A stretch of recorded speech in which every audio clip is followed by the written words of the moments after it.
तर अंजली दमानिया यांनी पुन्हा एकदा हगवणे कुटुंबियांना कठोर शिक्षा करण्याची मागणी केली आहे। हगवणे कुटुंबियांना राजकीय आणि पोलिसांचं पाठबळ आहे असा आरोप त्यांनी केलाय।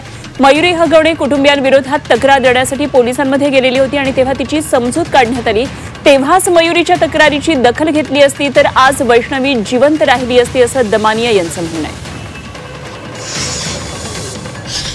ते सासरे राजेंद्र हगवणे यांना जेव्हा अटक झाली आणि त्यांना विचारला गेला प्रश्न की तुम्हाला पश्चाताप होतोय का, तर ज्या पद्धतीने त्यांनी हात हलवून नाही असं म्हटलं, ते कृत्य ते ॲक्शन बघून इतका राग आलाय की असं वाटतं या कुटुंबाला, या लोभी कुटुंबाला खूप स्ट्रॉंग शिक्षा झाली पाहिजे।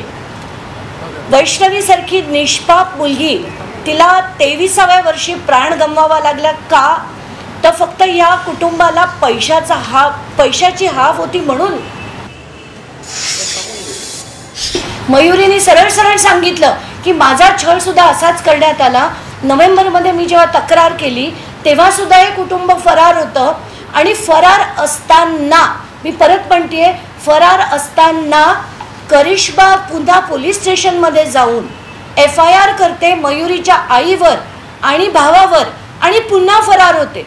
याचा अर्थ स्पष्ट आहे की यांना पोलिसांचं पाठबळ होतं, राजकीय पाठबळ होतं आणि म्हणूनच हे सगळं घडलं।